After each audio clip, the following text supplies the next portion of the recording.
大家好，歡迎大家收睇歐斯講呢啲。今日我想同大家分享下韓國啦啦隊女神安之瑄嘅精彩人生。安之瑄喺1997年韓國出世，佢做啦啦隊之前係冇做過其他嘅工作。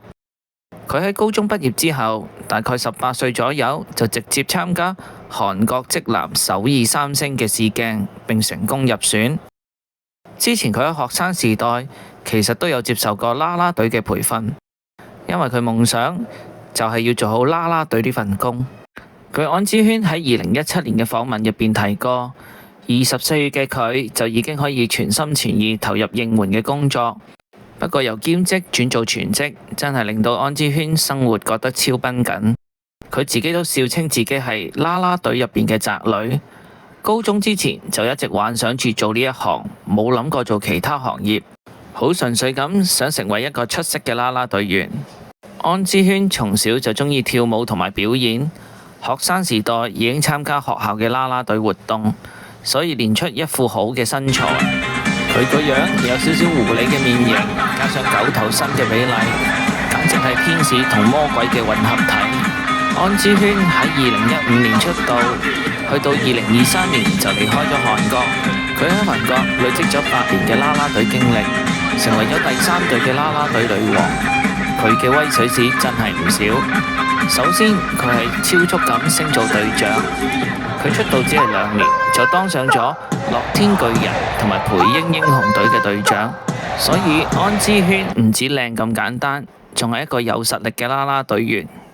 跟住安之瑄蟬聯咗最美啦啦隊女神排行榜第1名，被封為朴其亮嘅接班人，同徐賢淑被人稱為雙璧，稱霸韓國啦啦隊界有6年咁耐。安之瑄喺跨界嘅影響力都好強，佢成為咗韓國職棒嘅招牌臉孔，粉絲破萬，韓媒叫佢做傳奇新人。佢嘅舞蹈風格係韓式高強度，一企喺 C 位就係最 sharp 嗰個。只要佢喺場邊熱舞，啲觀眾就立即尖叫，陷入瘋狂。好似喺2018年，佢帶領隊伍喺 KBO 總決賽應援，成為咗全場嘅焦點，連球星都讚佢係幸運女神。到咗2020年左右，安之瑄嘅人氣達到高峰，IG 嘅人數暴增，開始有啲代言嘅機會。不過佢最勁就係同時磨練出領導嘅能力，識得教新人編舞，成為圈內嘅導師級人物。佢呢啲成就同能力，俾人封佢做最強嘅愛瓜。雖然安之瑄喺韓國做啦啦隊都做到唔錯嘅成績，但係其實當中都有好多辛酸。安之瑄最近喺台灣嘅節目罕有咁透露，喺韓國做啦啦隊嘅環境其實真係好差。佢哋嘅地位低到好似一啲藍領最低層咁。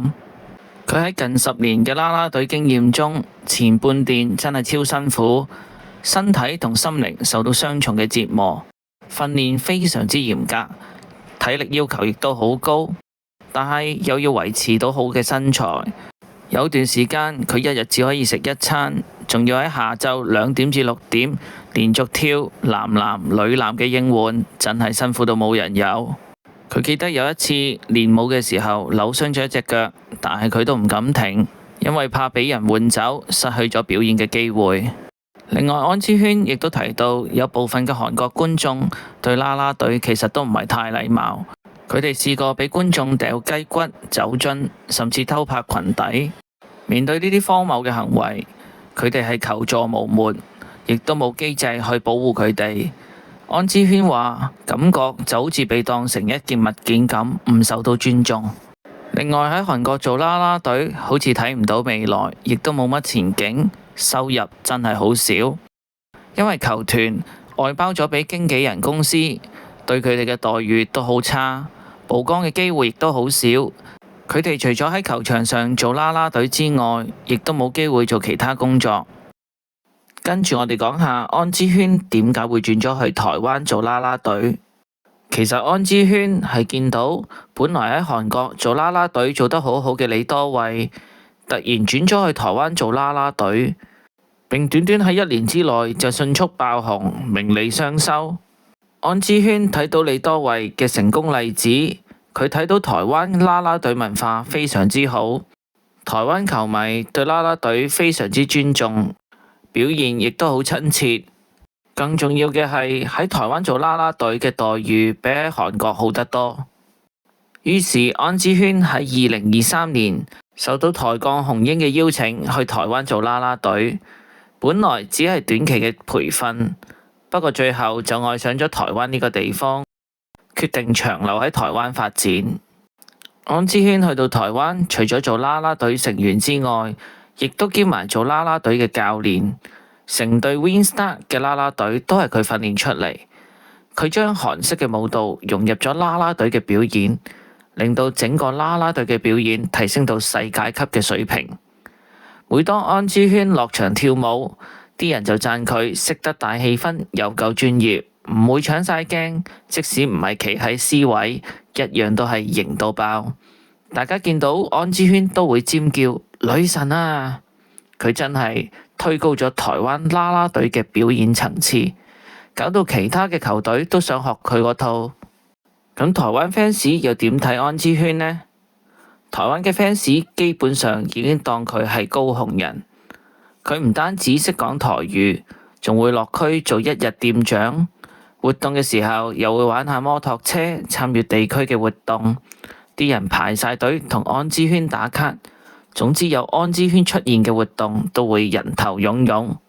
而台灣 fans 鍾意安之軒有3個理由：第一，跳舞又型又勁；第二，對啲球迷顯得非常之親民又有愛；第三，係佢唔會擺款。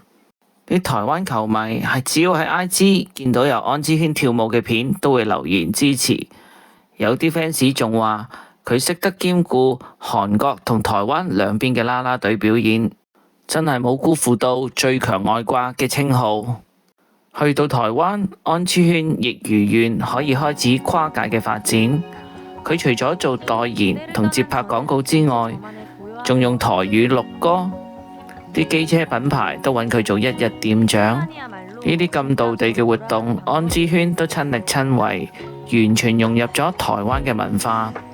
有時都會參加一啲健康嘅體操，或者出席一啲慈善嘅活動。安之軒多年對啦啦隊嘅認真同熱愛，令佢贏得去台灣發展嘅機會，而佢亦都好好把握，成功喺短時間做出亮麗嘅成績。